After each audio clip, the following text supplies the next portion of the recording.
I would have went anywhere. You know, they could have put me on the cruise and took me to Walmart, right? I would have been happy just to be on a cruise ship again.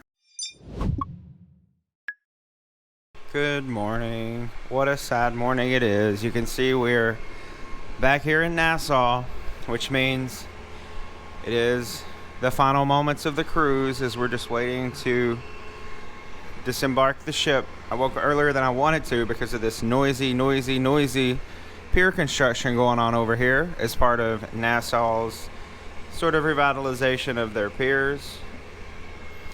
But I do not want to leave. But I'll actually be back here in Nassau in less than a month on the Carnival Mardi Gras. So subscribe down below and go with me on the Mardi Gras very soon. Let's go get some breakfast. It's sadly Saturday, elevator. Saturday again. The elevator's just rubbing it in.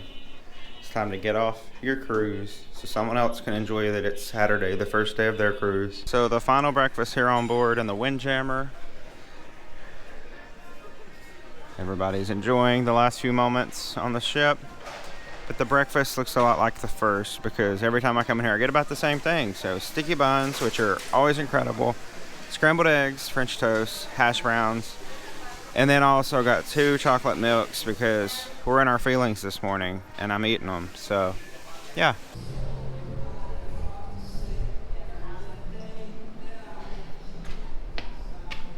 Pulling in here beside us this morning is the Freedom of the Seas. The Freedom of the Seas is actually, this is her first time into Nassau for a long time with paying customers. Yeah, the Freedom of the Seas just left Miami yesterday. The first Royal cruise ship back in service from the United States. So another historic moment here to see this ship come into port with Nassau as their port of call for today. The first time a Royal ship has carried passengers out of the United States since March 2020.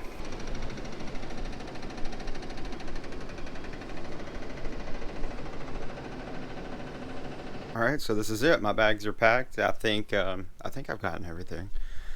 Hopefully I did. That's the beauty of traveling light, though. You know, you don't have to worry that you're missing too much of anything on the day that you're leaving. So let's take one more look out the window.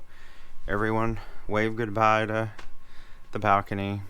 If only I had spent more time on it. Does anyone else feel that way after you have a balcony? Like, I always feel so guilty because you pay so much, and then at the end I'm like, I didn't spend enough time. I should have sat out there more. Anyone else, or is that just me?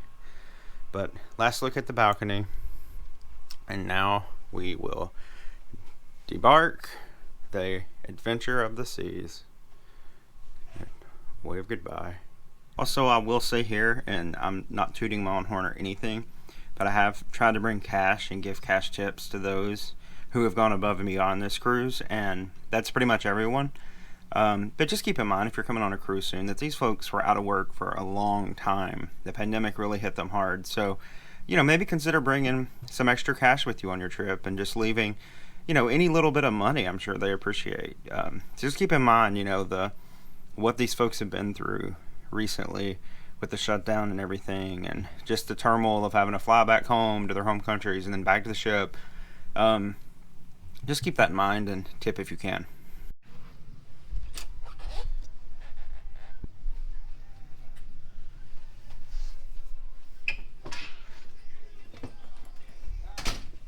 Morning.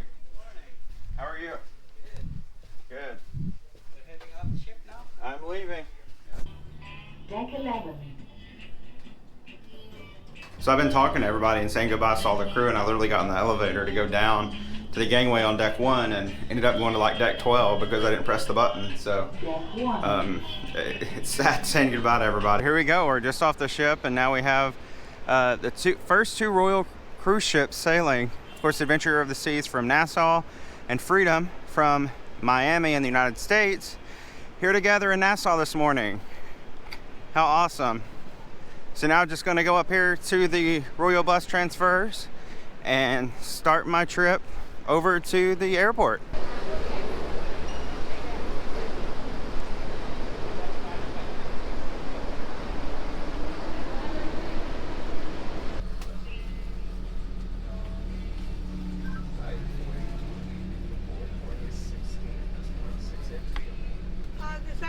17. 17? Yeah, You got 17 party animals? yeah. Oh, yeah. More people, the bigger the party. Where's the booze? Oh, that was my cousin, the old lady sitting with the green mask. You know, everybody's wearing blue and black. She has green. She's a smart lady. She wants to stand out. Oh, yeah.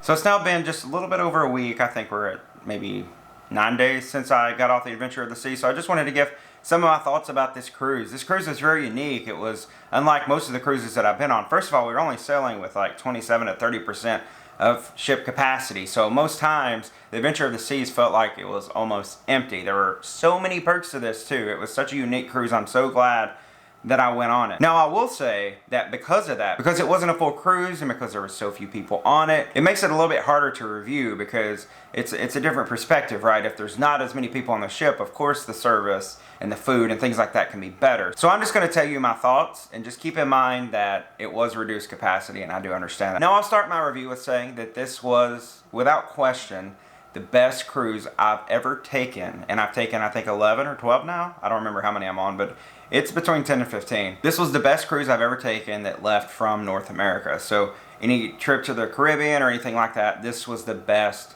cruise. When I initially booked it, of course, there was no idea when cruises were going to resume. It just so happened that cruises from the United States started the same weekend that I left on the cruise from Nassau. But at the time, it was just an opportunity to get to cruise again. And I know a lot of folks booked it for that reason.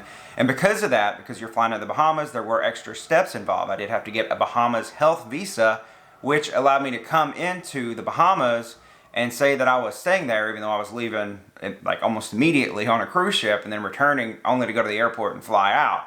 But I did have to get a Bahamas health visa. Then, just within like 10 days of the cruise departing, Royal Caribbean changed up the protocols a little bit and were like, hey, even if you've been vaccinated, we want you to get a PCR COVID test before we let you on the ship. So you have to come to the ship with a negative COVID test within the last 5 days. This isn't the quick antigen test either. This is one you have to get done in a lab. So I actually had to make an appointment. I was able to get one with my local CVS pharmacy. I'm sure that some folks had to go to their doctor. But regardless, you had to have a negative COVID test when you showed up. A new protocol within 10 days. And it seemed like the protocols were so rapidly changing there in the first few weeks of Royal Caribbean sailing from Nassau on the Adventure of the Seas. Understandably, they were trying to get things right and make sure that it was safe for everyone and that they weren't going to be in a situation where they were going to have to shut down cruising again. So I totally understood that and I was fine.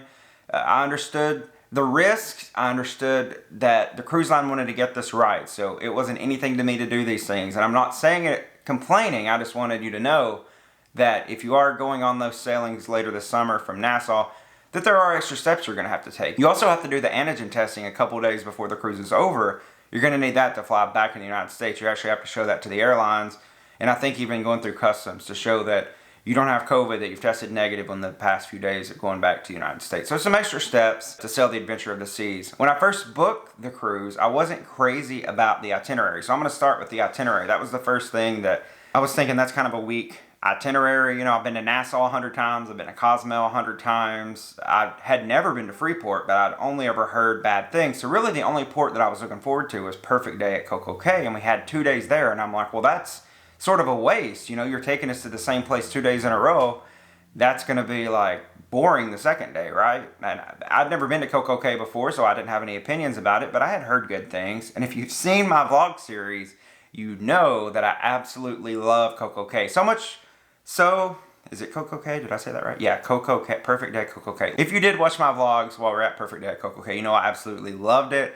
I think it's the best private island experience of any of the cruise lines. And, well, I've been to Grand Turk, I've been to Half Moon Cay, now I've been to CoCoCay. So I've been to a few, but I think of those, what Carnival has to offer versus what Royal has to offer, Royal has it on lock. Perfect Day at CoCoCay experience is amazing, and I can't wait to go back. And in fact, before I even got off the Adventure of the Seas, I was loving Royal Caribbean, I was loving Perfect Day at CoCoCay, and I booked a cruise for May of 2022 on the Harmony of the Seas. So I'm going to be back out there at Perfect Day at CoCoCay, and I'm going to be on one of Royal's mega ships. So I'm excited about that. Subscribe down below if you're not, so that you can go along with me on that adventure. So I said all that to say that while I initially thought the itinerary was going to be boring and I wasn't going to enjoy it, I actually really did enjoy it. 2 days right off the bat at CoCoCay, that was amazing. By the time I got to sea day, I was excited and ready for a sea day because I'm like, okay, I'm on vacation. I've been at the beach the past 2 days. I've been at the water park. Now I get to relax. That third day of the cruise being a sea day was perfect on our way to Cozumel.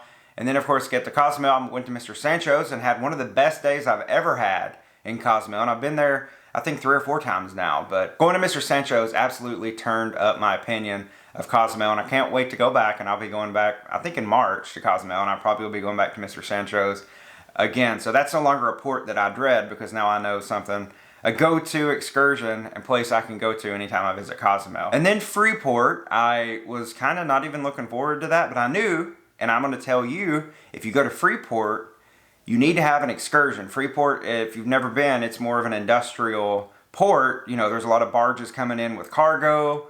That's actually where they do dry dock on a lot of the other ships. There were 2 Carnival ships in port there, and their dry dock getting maintenance and work done on them. So if you don't have an excursion in Freeport, you're just going to get off. There's some shops. There's a Senor Frogs. That's it. You can't walk to a beach. You can't walk to a nearby village. It is sort of secluded from the rest of the town of Freeport and the beaches. So you're going to need an excursion. I knew that. So I booked ahead of time and not through Royal Caribbean because that was not required on this trip. I booked Paradise Cove, a day there. Not all-inclusive or anything. It just was basically you just show up and you can have a chair and sit out on the beach for the day. I think there was like 1 drink included. In my drink, I mean like soda or water or something like that included with the price. I think it was like 35 to 40 bucks. So not quite the great value was that Mr. Sancho's was at $55 and getting all-inclusive, all you can eat or drink all day long. But it was still nice. Now when I first got there, it was just a crummy day in Freeport. It was overcast. So it was rough going when I first got to Freeport. However, the skies cleared within the hour and it ended up being a great day. So I actually really enjoyed my day at Paradise Cove. Got to meet the owner. The owner actually hung out with me and the other folks that were there all day and chatted with us. And he was great. So I would recommend Paradise Cove to you if you're in Freeport. Now I know Freeport has a bad rap, right? It has a bad reputation. Folks don't like to go there. But if you do end up going there, check out Paradise Cove. The condensed version of all that was actually ended up surprisingly enjoying the itinerary after initially sort of dreading it. But I just really wanted to go on a cruise, so I would have went anywhere. They could have put me on the cruise and took me to Walmart, right? I would have been happy just to be on a cruise ship again. So the 2 other things I wanted to talk about in sort of reviewing this, one, the food, and I think you already know how much I enjoyed the food. I would just go all out and say in those 12 or how many ever cruises I've been on, this was the best food experience I've ever had. The food was delicious. The food in the main dining room was warm.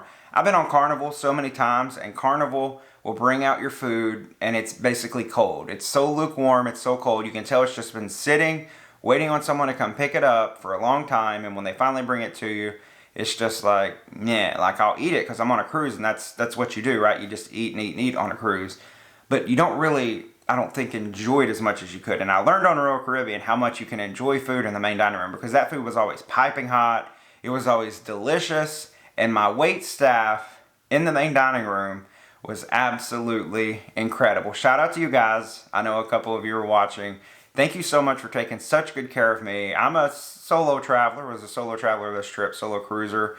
And so I'm at dinner by myself, and they kept me company. They came and chatted with me, and I felt like royal on Royal Caribbean because they treated me so well, and I'm so appreciative of that. The best dining experience I've had. Of course, this particularly pertains to the main dining room. However, the food in the specialty restaurants was also good. Now, I wasn't as big a fan of chops for lunch. I went there for lunch. You can see my review of that on our Sea Day vlog. I don't think it was as good as the steakhouse experience I've had on Carnival ships, but maybe if I went for dinner, I would have thought a little bit different. And I think I remember my only other cruise I've been on Royal was on the Anthem of the Seas, and I don't think I liked it very much then either. So I will give Carnival the point for the steakhouse. However, Izumi blew it out of the water. I loved Izumi. I'm not really that into sushi, but I did want to try Izumi. I'd heard lots of good things about it. It was incredible. So anything I ate on the Adventure of the Seas, from the Cafe Promenade pizza to all the little snacks that they have there, which are usually subpar on Carnival, were absolutely incredible on Royal Caribbean. I can't get over the food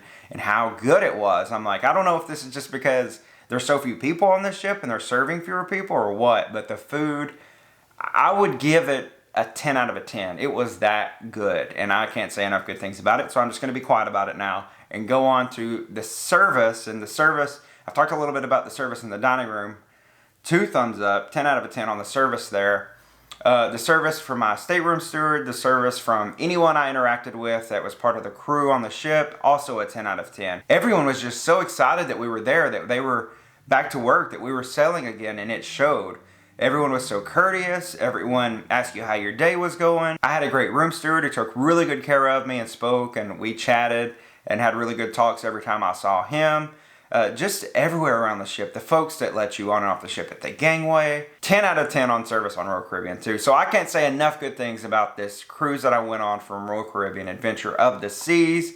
And because of that, I've already booked, as I mentioned, another cruise on Royal next year. And I intend to maybe stick with Royal for a while. Now on my channel, you're going to see me cruise with Carnival a bit. I am going to be sailing on the Carnival Mardi Gras on its inaugural sailing coming up on July 31st. So go down below and hit subscribe and go with me on that adventure. And I'm also going to be sailing on the Carnival Horizon in September. So I do have a couple of Carnival cruises, and then I have one in March also. So a few Carnival cruises to get through. But after that, I think I might have a season where I try out Royal more. Maybe try out some of the other lines too. But y'all, I was really, really impressed with Royal Caribbean.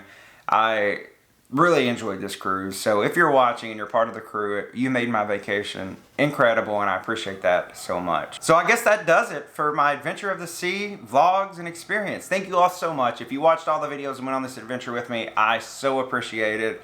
I've enjoyed reading all your comments, and I'm so happy that everyone else is so excited about cruising being started back up again. And as I mentioned, a lot more cruise content coming to the channel here in just about a week, probably when you see this. Going to be going on Carnival Mardi Gras for its inaugural sailing. I'm so excited for that. I've been waiting and waiting and waiting and booking the inaugural sailing, and it's been rescheduled about 8 or 10 times now, but I chased it every time and landed on the inaugural sailing, and now it's finally stuck. So I'm excited to go with that. So subscribe, go with me. Also, make sure that you follow me on Instagram and on Facebook, Zach the Traveling Man. Thank you all so much for watching, and I'll see you on the next adventure.